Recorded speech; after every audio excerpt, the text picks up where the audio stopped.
Hello, this is Education Channel 100%다. My name is Calvin, and I'm currently studying aerospace engineering at the University of Notre Dame. Today, I'll be sharing with you guys about what you should know about the AP Calculus AB exam and my personal tips for getting a 5. AP Calculus AB 시험은 대략적으로 봤을 때 연속성, 도함수, 미분, 정적분, 부정적분 등의 컨셉과 이해도 또는 활용 방법 이런 능력들을 테스트하는 시험입니다. 시험 일부에는 그래프 계산기가 허용이 되며 범위는 굉장히 넓지만 난이도는 생각보다 낮은 시험이라고 보면 되겠습니다. 이 시험에서 좋은 점수 받게 되면 물론 또래 학년보다 더 높은 수학 지식을 얻는 것도 있겠지만 대학교에서 프리캘큘러스나 캘큘러스 1의 수업을 학점으로 인정이 된다는 장점이 있습니다. 시험의 세분화 및 비중을 제가 이제 말씀드리겠습니다. 일단 챕터 1에서는 Limiting Continuity가 10%에서 12% 정도가 비중을 차지하고 Differentiation 중에 이제 Definition하고 Fundamental Properties가 10%에서 12%, 그중 Differentiation 중에 Composite, Implicit 하고 Inverse Function들이 11에서 13%, Contextual Applications of Differentiation이 10에서 15%, Analytical Applications of Differentiation이 15%에서 18%, Integration and Accumulation of Change가 17에서 20%, Differentiation Equation 6에서 12%, Applications of Integration이 10에서 15% 정도의 비중을 차지하고 있습니다. 시험의 구성에 대해서 조금 제가 말씀을 드리겠습니다. 시험 구성은 총 3시간 15분의 긴 시험입니다. 섹션 1과 섹션 2로 크게 분리되어 있는데 섹션 1은 객관식 문제들입니다. 총 35문제이며 시간은 1시간 45분이고 시험의 50%의 비중을 차지합니다. 섹션 1 중에 파트 A는 30문제고 이 부분에서는 계산기가 사용이 불가합니다. 하지만 파트 B 15문제는 45분의 가량의 시험이고 여기서는 계산기 사용이 가능합니다. 섹션 2는 서술형 문제들인데요. 이 서술형 부분은 이제 6문제밖에 되지 않습니다. 하지만 이 부분도 1시간 반이라는 시간이 주어지게 됩니다. 서술형 중에 파트 A는 2문제이고 여기서는 계산기가 사용이 가능합니다. 그 이후 파트 B에서는 4문제이지만 계산기 사용이 불가합니다. 서술형 문제들 중에서는 개념적이나 절차적 문제 유형으로 나오게 되며 최소 2문제는 실제 상황이나 시나리오의 유형으로 나오게 됩니다. 이제는 시험 점수 분포에 대해서 말씀을 드리겠습니다. 물론 실제 시험에서는 정확히 몇 프로를 맞았는지는 안 알려줍니다. 하지만 점수를 봤을 때 60% 정도 이상의 점수를 맞게 된다면 5점이 나옵니다.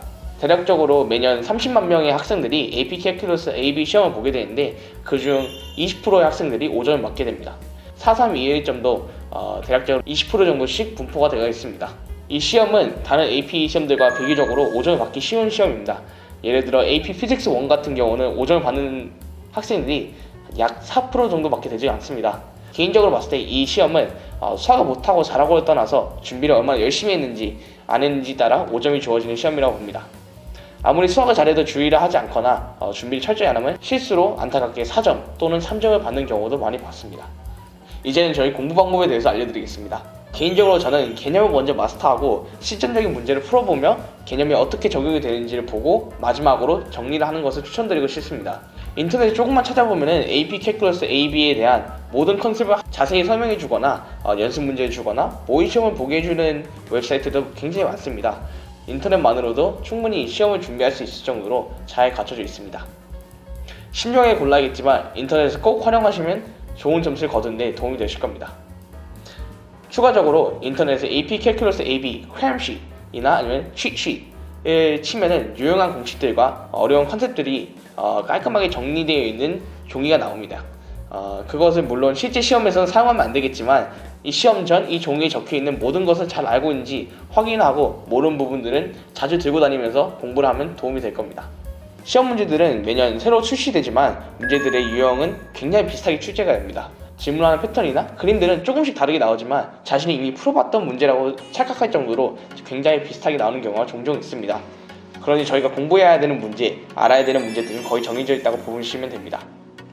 그러니 학교에서 주거나 컬리지 보드에 올라와 있는 시험들은 꼭 가지고 있다가 여러 번 풀어보고 거기에 나오는 모든 컨셉들을 완벽히 이해했는지 확인해 주는 것이 좋습니다. 학교 AP 과정을 잘 따라가더라도 따로 시간을 투자하여 공부를 해야 합니다. AP 과목 선생님들이 주시는 대부분의 자료나 모의 시험들은 컬리지 보드에서 선생님들에게만 볼 수 있게 하는 데이터베이스에서 가져오기 때문에 꼭 이것들도 잘 모아놓았다가 시험 준비를 할 때 다시 훑어보시길 바랍니다. 이제 시험의 팁에 대해서 알려드리겠습니다. 시험을 볼 때 항상 시간을 잘 주셔야 됩니다. FRQ 부분에 대해서 말씀드리면 파트 2 계산기 사용에 불과한 부분에서 그 파트 2를 풀면서 이제 파트 1 계산기 사용이 가능했던 부분에 대해서 계속 문제를 풀 수가 있습니다. 하지만 계산기를 무수히 참고하면서 시간을 조절 잘 해주시면 도움이 되실 겁니다. 두 번째로 계산기를 사용하시더라도 문제표를 잘 적어야 됩니다. 채점자들은 문제를 푸는 방법을 알고 있는지를 확인을 하고 싶은 거기 때문에 문제풀이가 없다면 점수가 깎이는 경우도 종종 있습니다. 계산기를 사용하더라도 사용된 식과 정답을 꼭 종이에 적어주시면 도움이 될 겁니다. 세 번째, 질문의 모든 부분을 풀어볼 것입니다. 한 질문이라도 각 분야마다 크레딧이 따로 주어지기 때문에 윗부분을 모르더라도 끝까지 꼭 모든 문제를 한번 읽어보시고 풀어보시는 걸 제가 추천드리고 싶습니다. 네 번째는 문제가 물어보는 것에 대하여 정확히 답변을 하는 것입니다. 가끔씩 정답은 맞춰놓고 다른 단위를 써가지고 오답이 되는 경우도 종종 있습니다. 마지막으로 계산기 사용 시 마지막 정답이 나올 때까지 절대 반올림을 하지 않는 겁니다. I hope my personal tips were helpful to you guys, and if you like the video, please like and subscribe and leave a lot of comments. This is Education Channel 100%다.